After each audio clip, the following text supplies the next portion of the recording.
Baiklah, kita mulai lagi untuk kelanjutan pertemuan kelima mengenai uji atau analisis karbohidrat. Ya, untuk analisa karbohidrat itu terdiri dari dua jenis, yaitu uji kualitatif dan uji kuantitatif, di mana uji kualitatif itu untuk menentukan ada atau tidaknya suatu karbohidrat pada bahan pangan. Sedangkan untuk uji kuantitatif itu adalah kelanjutan dari uji kualitatif, yaitu untuk menentukan berapa besaran persentase kadar karbohidrat yang terkandung dalam bahan pangan tersebut. Contohnya untuk uji kualitatif itu adalah misalkan di cookies, kita akan melihat di cookies itu ada tidak kandungan karbohidrat pada cookies. Nah, setelah kita uji ternyata ada, baru dilakukan uji lanjutan kuantitatif, yaitu berapa besar kandungan karbohidrat yang ada di cookies tersebut. Ya. Pertama, untuk uji kualitatif itu ada uji MOLIS. Uji MOLIS ini adalah uji karbohidrat secara umum untuk mengetahui apakah dia termasuk karbohidrat atau tidak, di mana uji MOLIS dinamai sesuai penemunya yaitu Han Molis. Han Molis seorang ahli botani dari Australia. Prosedur kerja dari uji MOLIS tersebut adalah pertama, masukkan sampel ke dalam tabung reaksi sebanyak 1 mili, kemudian ditambahkan 2 tetes reagen MOLIS dan kemudian dikocok dan ditambahkan 1 mili asam sulfat. Amati hasilnya. Uji MOLIS didasari oleh reaksi dehidrasi karbohidrat oleh asam sulfat yang membentuk cincin purpural yang berwarna ungu. Tadi sudah diberikan prosedur kerjanya itu adalah 1 mili H2SO4 ditambahkan sehingga akan didapatkan reaksi dehidrasi yang akan membentuk cincin purpural yang berwarna ungu. Reaksi positif itu ditandai dengan munculnya cincin ungu di permukaan antara lapisan asam dan lapisan sampel. Ya, karena ada sampel karbohidrat atau sampel yang ingin kita ketahui, kemudian ada ditambah dengan 1 mili asam sulfat, sehingga lapisan tersebut akan muncul di antara permukaan. Sampel yang diuji dicampur dengan reagen MOLIS. Reagen MOLIS-nya tersebut yaitu adalah alfa-naftol yang terlarut dalam etanol. Jadi reagen MOLIS itu berisikan alfa-naftol yang terlarut dalam etanol. Setelah pencampuran atau homogenisasi, asam sulfat pekat akan perlahan-lahan dituangkan melalui dinding-dinding tabung reaksi agar tidak sampai bercampur dengan larutan atau hanya membentuk lapisan. Jadi pelan-pelan 1 mili itu ditambahkan menggunakan pipet melalui dinding-dinding tabung reaksi. Ini adalah reaksi dari uji MOLIS tersebut, di mana reagen MOLIS tersebut berasal dari alfa-naftol, ya, di mana terjadi ini alfa-naftolnya, kemudian ini adalah sampelnya, kemudian akan membentuk suatu senyawa yang dihidroksi, membentuk senyawa berwarna ungu, ya, hidroksi metil purpura. Nah, ini adalah salah satu contoh dari sampel yang positif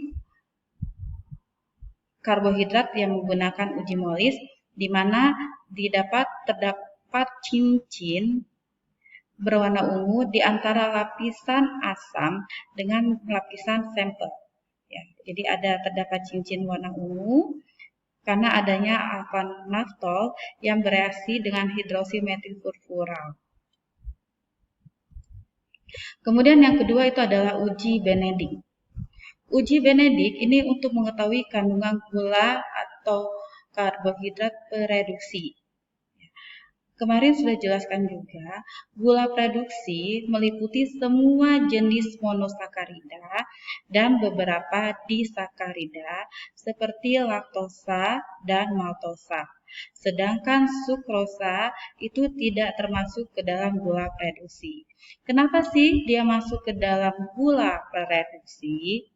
Dikatakan dia termasuk gula prereduksi dikarenakan suatu jenis karbohidrat tersebut memiliki gugus keton dan gugus aldehid yang bebas.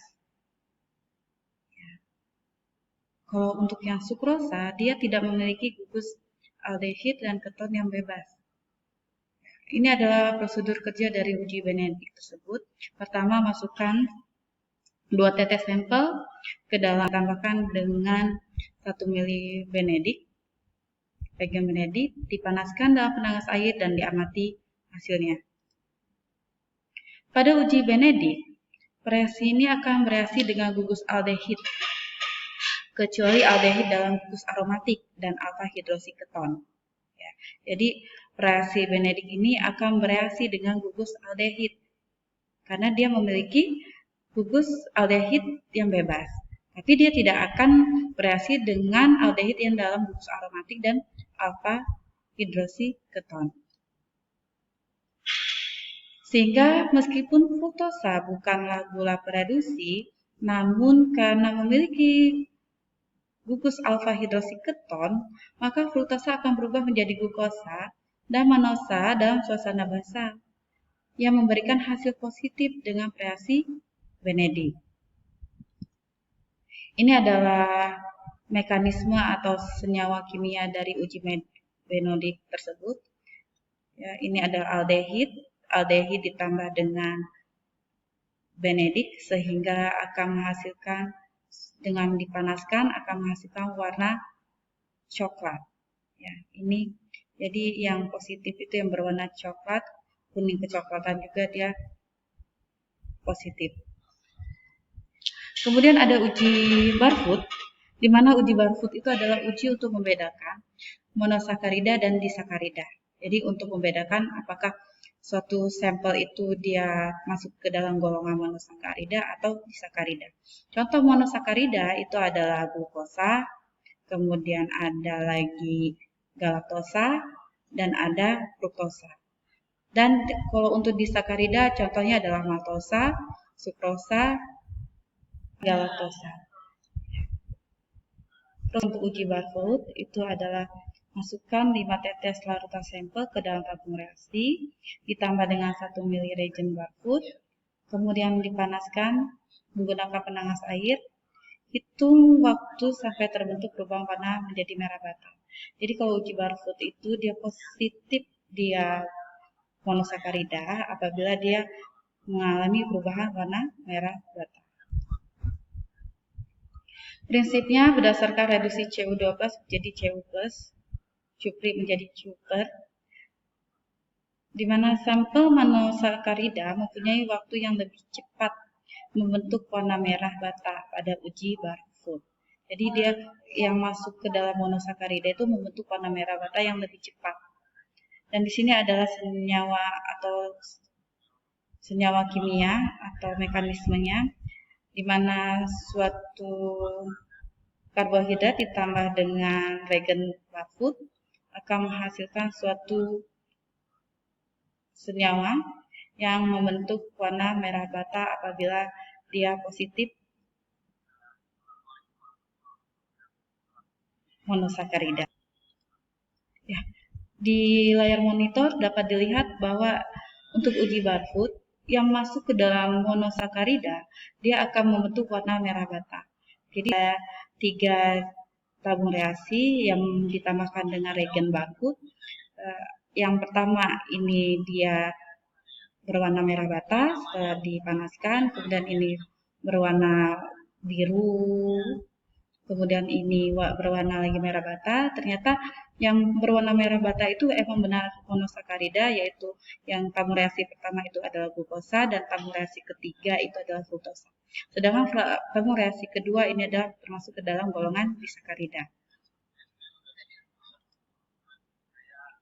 Kemudian ini ada uji yodium. Uji yodium itu untuk menganalisis karbohidrat polietan. Di mana pati dan iodium akan membentuk ikatan kompleks yang berwarna biru. Jadi positif dia mengandung pati suatu karbohidrat tersebut apabila dia dihasilkan warnanya berwarna biru. Ini adalah prosedur kerjanya. Satu tetes sampel di atas droplet plate atau ditambahkan satu tetes larutan iodium, warna yang terjadi. Pati apabila dalam suasana asam dan apabila dipanaskan dapat terhidrolisis menjadi senyawa yang lebih sederhana, yaitu senyawa disakarida atau monosakarida. Karena hasil pemecahan pati jika diuji dengan iodium akan memberikan warnanya macam-macam, ada warna biru, coklat, kuning, sampai tidak berwarna. Nah, kalau misalnya pada suatu bahan pangan dia ditambahkan iodium berwarna biru, berarti dia pure murni dia mengandung pati. Apabila dia setelah dilakukan hidrolisis dengan pemanasan, kemudian hasil akhirnya dia berwarna coklat, kuning sampai tidak berwarna, itu karena didapat gula turunannya, yaitu disakarida dan monosakarida. Itu adalah beberapa jenis dari uji kualitatif, di mana uji kualitatif itu intinya kita mengetahui sifat-sifat dari suatu karbohidrat, ada atau tidaknya suatu karbohidrat. Analisis selanjutnya itu adalah analisa uji kuantitatif karbohidrat, di mana uji kuantitatif karbohidrat tersebut untuk menentukan berapa besaran total karbohidrat yang ada pada suatu sampel. Berapa besarnya ya? Berarti bukan mengetahui ada atau tidaknya lagi. Pertama itu adalah persiapan sampel untuk analisis total gula dan gula reduksi. Disiapkan dulu sampelnya. Sebelum melakukan analisa, sampel itu terdiri dari beberapa jenis, ada sampel cair, sampel padat, dan sampel gas. Kalau sampel gas itu sangat jarang sekali ya. Nah, ini untuk persiapan sampel dan jenis sampel cair, sampelnya itu harus jernih dan bebas dari pengotor. Pengotor yang dapat mengganggu analisa itu adalah protein. Apabila adanya sampel itu terdapat protein, itu akan membentuk kekeruhan. Kemudian ada lagi fenol. Fenol tersebut untuk analisa untuk gula reduksi. Kemudian ada furan dan turunnya sebagai produk karamelisasi dan reaksi Maillard untuk metode antron. Jika sampel keruh, harus dilakukan pengendapan terlebih dahulu. Jadi gula yang terukur itu berasal dari gula dan karbohidrat yang larut dalam air. Untuk sampel padat gulanya diekstrak dengan etanol 80% yang panas, dalam keadaan panas.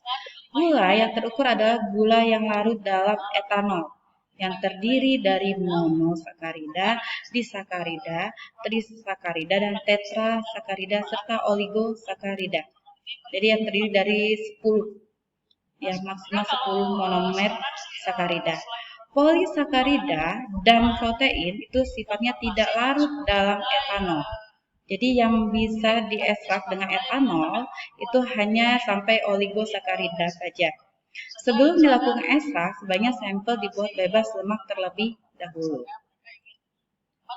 Kemudian ada lagi analisa pati, di mana analisa pati tersebut prinsipnya adalah pati seperti tepung-tepungan atau tapioka, maizena itu dihidrolisis oleh asam kuat atau enzim. Kalau dia asamnya tidak asam kuat, dia tidak akan memutus rantai ikatan alfa glikosidik sehingga amilosa dan amilopektinnya tersebut tidak terputus menjadi gula sederhana. Nah, apabila dihidrolisis oleh asam atau enzim, sehingga akan menghasilkan hidrolisis pati menggunakan metode gula reduksi. Jumlah gula reduksi itu dikali dengan ekuivalen dengan jumlah pati, di mana kadar pati itu adalah kadar gula reduksi dikali 0,9.